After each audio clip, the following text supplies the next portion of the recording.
Fire away. Last one, you have a statement to start? Or? Well, we had a very good caucus meeting, and it gave me a chance to express my thanks to all my colleagues for the most part, the support that they gave me for the most part, and it was a wonderful experience over the last couple of years. Looking at the crowd and all the cheers and applause that I got coming down the hall reminded me of the story about the funeral of a very much loathed Hollywood mogul, and somebody was trying to explain why there were so many people who attended the funeral, and George Jessel remarked that, well, you give the people what they want and somehow they'll all turn up. So I understand there are some who welcome my departure, but I have no mixed feelings. I'm very proud of what we've been able to do as a caucus and a party over the last couple of years, and I've very much enjoyed the opportunity to serve.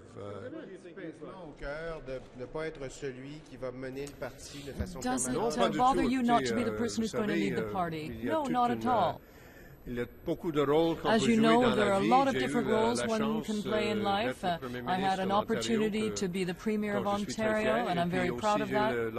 And I also had an opportunity to be the leader of a party which was in difficult shape after the last election, and we were able to do things to rebuild it. But now it's time for renewal, and that means a new leader, and we will be choosing that leader in the next 2 weeks. You've played a lot of different roles in your life, but what is your next role? Well, I'll be a member of Parliament.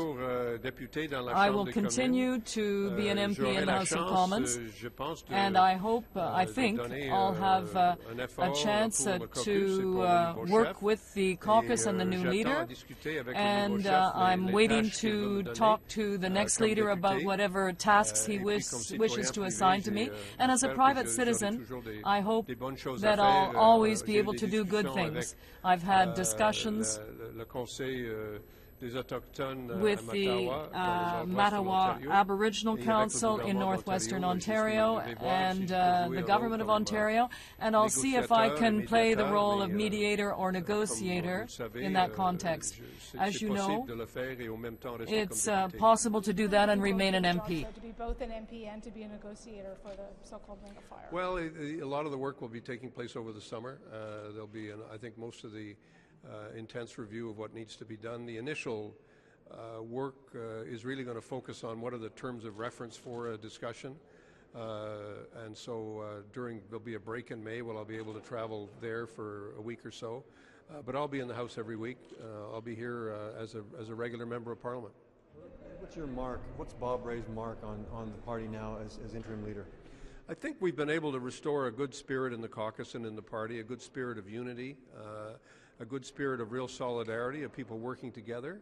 I think that's been very, very positive, and I think we've stayed in the game. I think many of you were predicting that we would be marginalized, that nobody would turn up for any scrums, that no one would be asking any questions. And look at you all. You're here today, just as you have been so loyally every week over the last 2 years, and I appreciate your constant efforts to trip me up. Now, Mr. Ray, to what extent do you feel that, or what shape do you think you're leaving the party now? What accomplishments have you made? Well, of course there are still challenges. There's still a lot of work to be done on developing a new platform. And in 2014, we will be developing the policies of the party and filling in the details on that. And of course, we still have work to do to be ready for the next election, whenever it may come. You never know exactly when the next election could come. And I think that at this point the party is in better shape than before. I will leave it up to others to talk about my own contribution, but I think that financially speaking and in terms of the morale of the party and its overall shape, I'd say that we're in a better place now than we were in May 2011. And I hope that my work as leader has contributed to the progress we've made.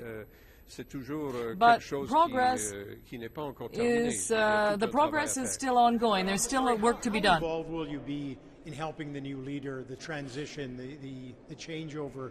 Are you going to be doing any mentoring? How involved will you be? What will your role be with the new leader? Well, that's up to the new leader. That's not up to me.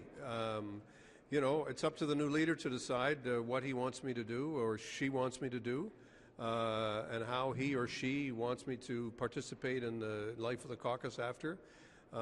Those aren't decisions that I'll make. That'll be up very much to the new leader. I'm happy to play whatever role.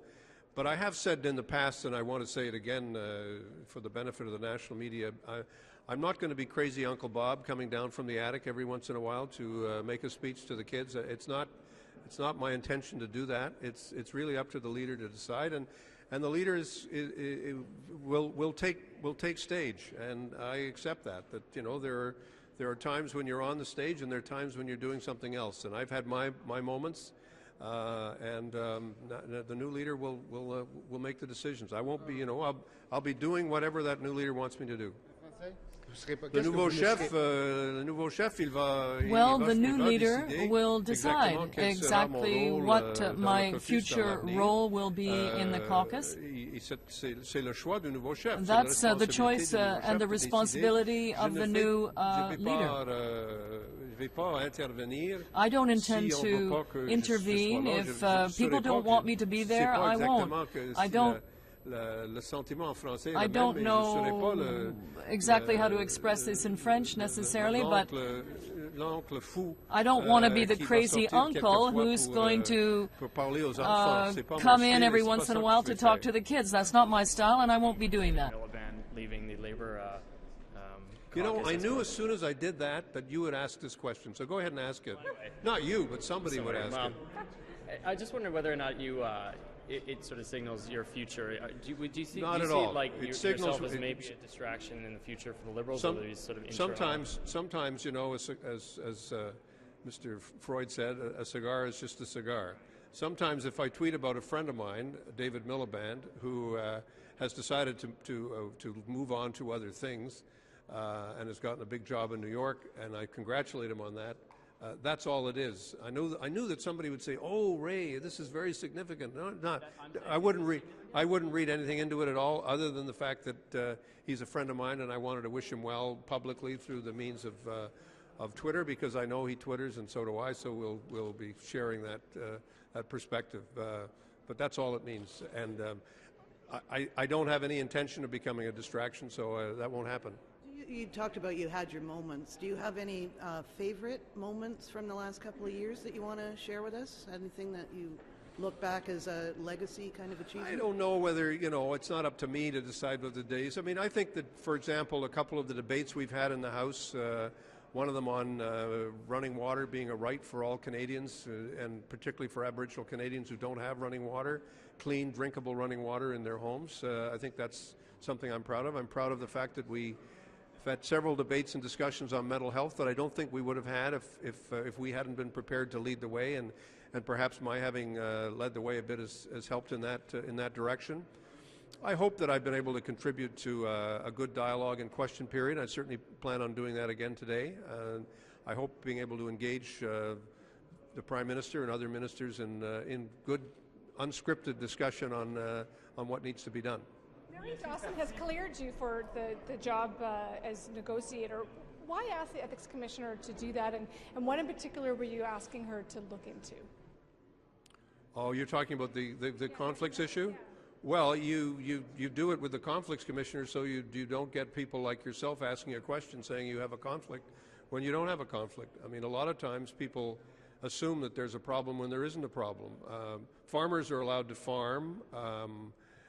Pharmacists are allowed to own a pharmacy, and by profession, I'm a mediator and a problem solver. That's what I got paid to do when I was a lawyer in private practice, and I asked the Conflict Commissioner if there was any problem, and she said, not in this instance, and not in this. You have to be aware of other aspects of law, about the federal government, about not asking for private interest, not advancing your own private interest in question period.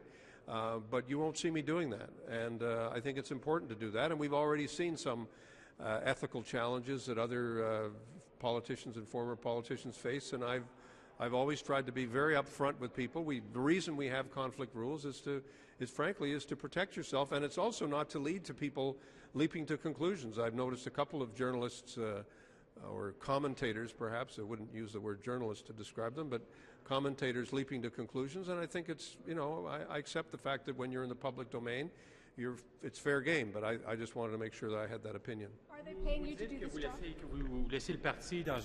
You say you're leaving the party in better shape than when you took over the reins, but are there still challenges for the next leader? Yes, of course there are. We have a majority government in power, and we have significant work to do to develop the party platform, and of course to develop an election campaign that will be successful. Let's not forget that that's the ultimate goal here. It's not just a day in the House of Commons. It's an election that will determine the fate of the current government. So that's why we have to make an effort to ensure that it's a success for us. Are they paying you? Are you doing this pro bono? Or? Not yet. I haven't been paid anything, and I'm not under any retainer, and I haven't received any funds of any kind from anybody. You said that one of your accomplishments that you're proud of is keeping the Liberal Party in the news, keeping it relevant. How important was it to have a strong presence in the House of Commons? When you were approaching this role, how much of it was House of Commons presence? How much of it was outside of the House of Commons doing other things? It's both. You have to do both. You have to do both because this is the fulcrum of the battle. This is where, in some sense, a chunk of the battle takes place. I hate to make you feel more important than you really are, but how the press collectively feel about a leader or about a caucus has an impact on public opinion throughout the country. So you can't ignore the House of Commons, and you have to pay attention to it. And even though I think you can argue that a lot of what's been taking place in the House has not been the most exalting of experiences, you still have to recognize this is the center of parliamentary democracy. This is where we do our work and we do our job. At the same time, you have to recognize that in this day and age, particularly, that millions of Canadians need to be engaged, and there's going to be a whole variety of ways in which we collectively as a caucus and with the leader have to engage the public. So it's not a matter of saying one's important, one's not important. It's a matter of recognizing that both count. And ultimately, that's part of the job of the leader.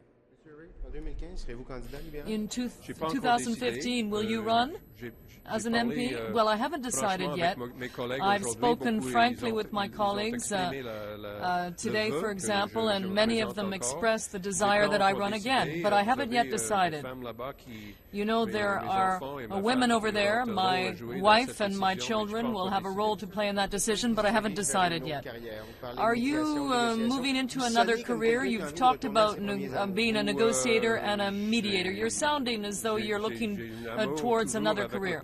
Well, I'm still in love with the Parliament of Canada. I like my role as a member of Parliament, and I deal with it seriously. I take it very seriously and will continue to do so. But of course, there are lots of other things I like to do as well. So we'll see what happens in future. But for now, as I say, I want to remain here next to the leader and work with him or her in solidarity. One final question. So you will be here until 2015? Yes, I'm going to remain in the caucus, as I said. It is my intention to continue to represent my riding. Dawson's report, if I could ask about that. Do you, I don't know if you've had a chance to review on Jay Hill. Yeah. Do you feel the cabinet ministers he approached acted appropriately? Do you think they handle the situation in the right way, or is there anything else? I can't.